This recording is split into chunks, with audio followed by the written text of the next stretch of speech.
Hey there, everybody. Welcome to our new Blacklist Season 10 update. Now, we still are doing the rewatch. Don't worry, that is still going on. We still have a lot of episodes from Season 1 to talk about, but people are filming right now, Season 10, and we're still kind of in the early stages, and because of that, there is a lot of stuff to go over. There's a lot of things to sort of speculate and theorize about it. That's exciting. And there's a lot of actors that are back on set. People have been seeing them around. They've been posting a lot of stuff. So we're going to talk to you about who we know is back on set, sort of who's coming back, who's already there, who's back from, of course, all the seasons like Diego.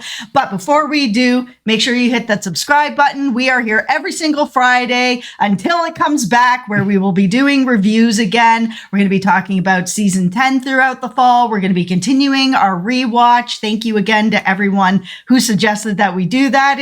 It's really connected a lot with what's going to be coming up in season 10 and what we're going to be talking about in this video. Also, be sure to check out our Instagram. I'm at Jess TV. We have some really fun stuff coming up there now that we are in the fall, now that we are in this place where there's just a lot of exciting stuff and just fun artsy things that are kind of crawling into our minds. So follow us over there so you don't miss any of that. All right, let's talk about Chin Han. He is going to be back as Wujing. I think that's not a surprise to anybody, the way that it ended.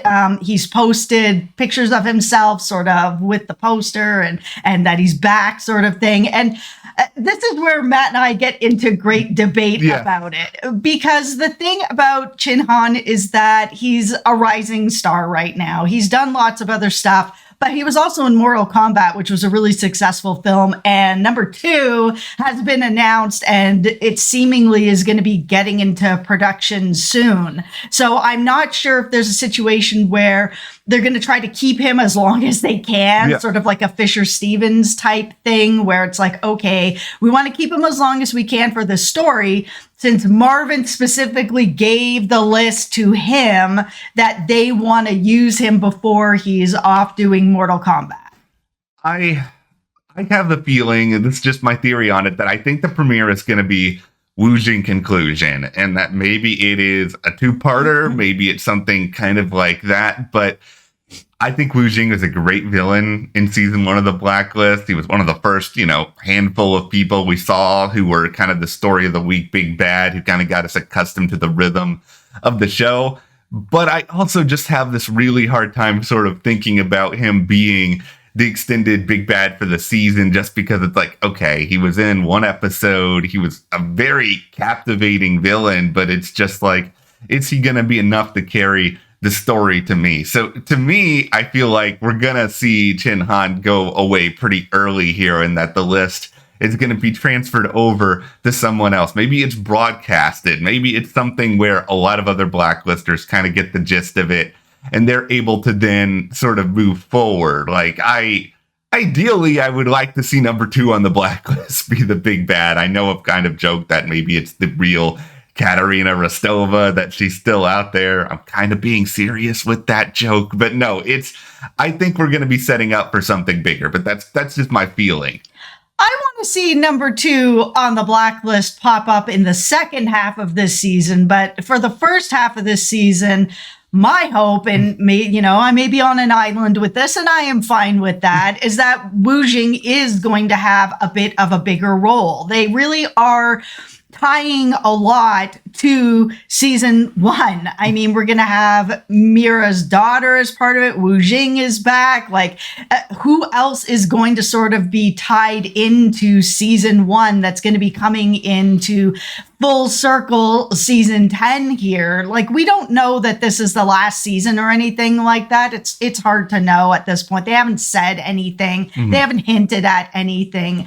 But with them bringing in MEERA's daughter, Wujing is back, I just feel like, why introduce this in the finale that Marvin's like, Wujing, you're the guy, here's the list. I know you're going to have some real sort of revenge plans for this list. You're my guy. For him to just go away after the premiere to be like, I'm back and now I'm gone. Let's hand on the list to who? Like, they're just kind of, isn't anyone else in the mix right now that would want that type of revenge like Wujing would want it, that has been sort of introduced in the finale. So I feel like if they can hold on to Wujing before he has to go and do something else and do Mortal Kombat, I really think they're going to hold on to him. He is someone that we've been reintroduced to. Yeah, he was in the one episode, but now he's been in 2. He was also in the finale, and he's also going to be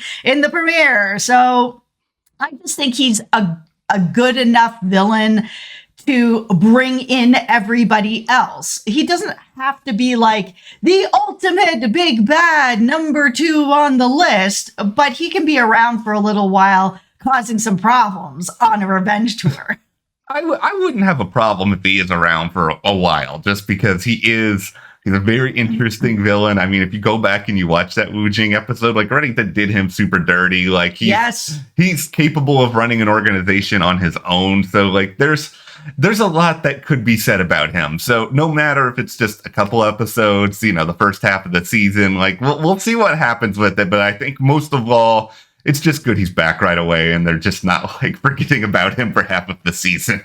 Okay, let's talk about the task force, because half the task force is gone at this point. We have Wrestler, we have Dembe, and Diego and Hisham have been seen on set. We have pictures of Diego on set. So we know that at least they're going to be in some scenes together. Does that mean that Dembe is still part of the task force? Probably. Now, it's hard to know, of course, because not a lot has been out on this yet.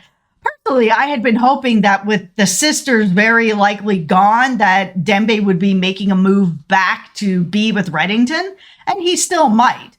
The biggest problem is that if he is gone in the premiere with Reddington, the task force is Wrestler and then Cooper in charge, and that is the whole task force. They've got a real dilemma here when it comes to how to handle a task force that really, Dembe's still kind of new to all of this. So really, it's like, here's the veteran team, Cooper, Wrestler, like that's it. Like you can't just like shuffle in Panabaker and give her a bigger role. Like she's a senator. She's not going to be like hanging out with the task force all the time. So they're gonna have to figure something out here, whether it is, Reddington is in danger because of all these blacklisters. He needs to be around the task force more, but it's like, is Reddington really going to want to do that?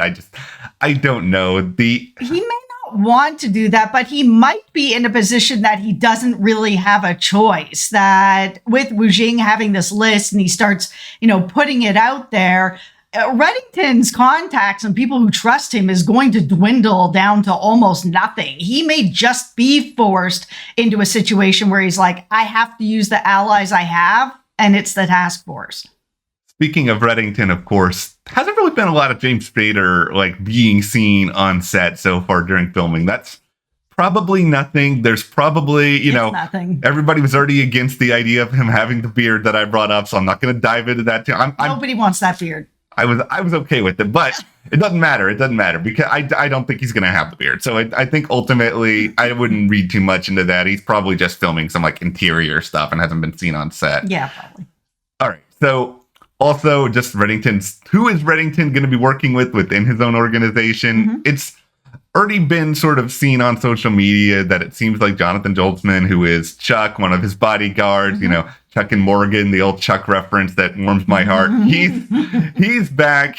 It seems like maybe Tadashi's mother is mm-hmm. back, which might mean that Tadashi is back in some form. Yeah, she posted on social media, that like the back of a chair or Blacklist that she's back. So yeah, maybe. Yeah, I'm happy with that sort of thing, just because like there's so many weird recurring sort of people in Reddington's team. It's fun to have them wherever we can. It definitely does still seem like, okay, he's still working with this organization, mm-hmm. even though he has resolved everything with Liz. Like he's still a part of the game somehow. And that in itself is exciting. I don't think this show wants to fundamentally like change everything about it in season 10.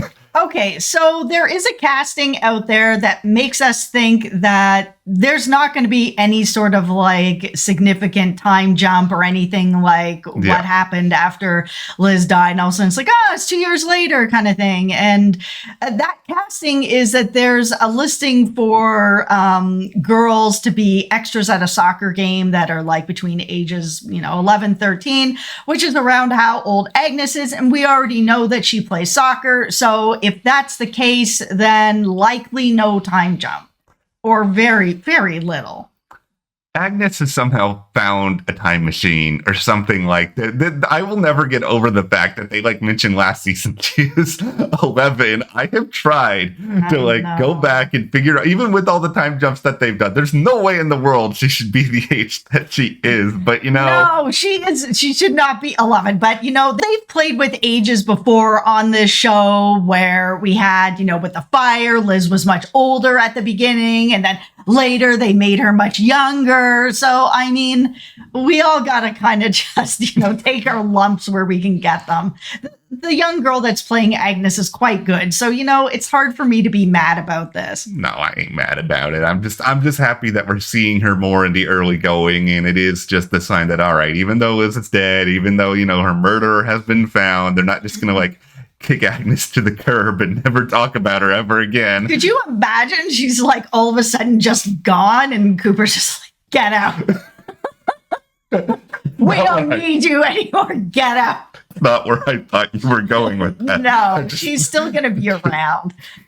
All right. Well, with that, we will write out this video. But let us know, of course, what you guys want to see in the Blacklist season 10. Are you excited that Agnes is back and hasn't been told get out by Cooper?